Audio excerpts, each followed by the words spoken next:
And this is what, if I was going to give any advice to gaming channels, it would be, you're not going to blow up in less than 100 videos like onion butter, but you have a better chance of blowing up eventually if you do this correctly. So what he did was he played this video game called Hitman. And watch this. He made a video called How I Beat Hitman's New Mode Without Weapons. Now, the game of Hitman is literally being assassin, you being an assassin. So what did he do? He did something that is contrarian. I'm going to play a game that's literally about being a hitman, an assassin, and use no weapons, And I'm going to beat this game while using no weapons. That is literally playing life on hard mode. I'm going to be a famous assassin who uses no weapons. That's playing the game in hard mode by any stretch of the imagination. That's compelling.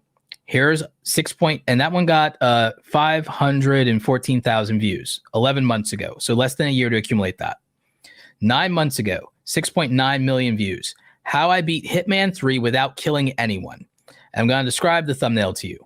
It's the Hitman character, which is a grizzled, stone-faced, clean-shaven, bald man. He has a halo above his head. The pearly gates of heaven are behind him. And the text says, kills 0.00. And the title, again, is How I Beat Hitman 3 Without Killing Anyone. The goal is to be literally an assassin, and you beat the game without killing anybody. That's I have to see this. I have to know. I have to know if he really did it. I have to know if this is a scam. Oh, it's a 10-minute video. I bet this will be interesting. There's got to be a plot twist here, right?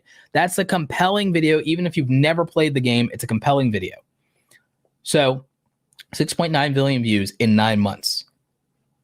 So it got views, and it gets its views for a reason. I'm going to read another title to you. Can I KO everyone in Hitman without anyone noticing? Again, you're a crazy challenge that he set himself. So he kept finding interesting ways to use the Hitman franchise to create impossible challenges for himself. How I Beat Hitman 3 with only a banana. Can you beat Hitman 2 with just one banana? How I Beat Hitman Without Committing a Single Crime. And the thumbnail is Judge Judy, the text not guilty, and then the Hitman character standing and looking you stone-faced. Like, that is a brilliant thumbnail combo right there. It does everything we talked about. And it's not even a perfect thumbnail, but it sells the idea because of the storytelling like we talked about. And it is visually interesting, and it's bold, and it does all the things. And then that title works with it, that combo of that title. It's a masterpiece. And that's why I got 1.6 million views in 4 months. So if you want to stand out as a gamer, you need to be like onion butter, and you need to consider, how do I make a twist on this game, and how do I crank up the absurdity level of difficulty to where it'd be very difficult for someone to copycat me in my niche? You know? That's how you would win. How I Beat Hitman 2 Without Anyone Seeing Me, even for one frame. That's wild. And then he did the thing and he says, Invisible Assassin. So another one. How I Killed Everyone in Hitman Without Anyone Seeing Me. So again, perfect stealth mode, perfect assassin. That's making the game harder than it actually is. You want to know how to stand out in a game as a gamer? Figure out some absurd task that would allow you to make this thing more difficult than it absolutely should be, and then still overcome. Oh, can I beat Super Mario Brothers without using the jump button? Can I beat Super Mario Brothers without any power-ups? How I Beat Zelda Breath of the Wild with only a stick. That's how you stand out as a gamer, ladies and gentlemen. Ladies and gentlemen, boys and girls, children of all ages, that's how you stand out as a gamer. You make the impossible possible. It's big hero time. That's how you get 1 million views. So, hope that answers that question. But yeah, shout out to Onion Butter. Again, I correctly predicted the rise of Onion Butter when he had like 12,000 subscribers, I think.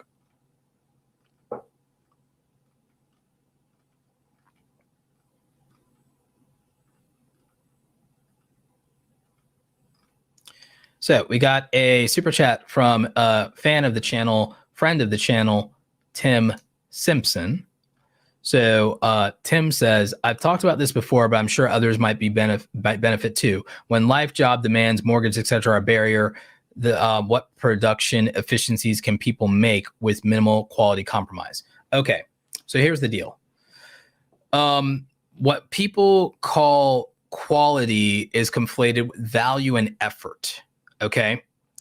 If you have a 9-to-5 job and a family and not a lot of time, money, energy, you probably can't make big hero content, and you have to accept that there are compromises.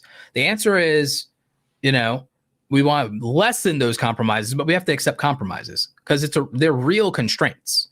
So if you work a 9-to-5 job, 40 hours a week, you only have 10, 20 hours to do YouTube videos. Fantastic.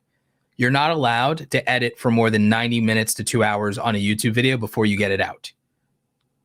The most I'm going to allow is going up to 5 hours. Why? Because it's the only way that you can get at least one video out a week guaranteed, or 2 videos out a week. So the thing is, you cannot spend more than 90 minutes, and that's the low effort version, 90 minutes to 2 hours.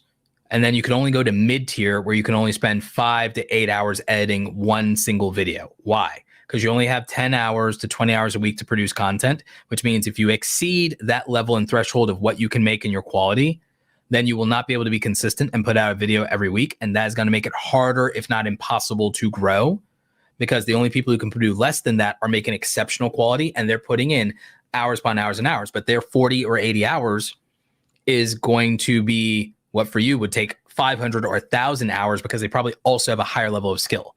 Not all of our 1 hour efforts are equal. Some people's 1 hour is someone else's 5 hours. So the main thing is you focus on getting good at editing, getting good at thumbnails, getting good at titles, and you get faster at how good you can be at all of those, especially editing, and especially thumbnails, so that you start to get more and more out of the 90 minutes because you get faster and faster. So then you don't need more time because you have more skill to use that time in. So does that make sense? So it's about those inputs.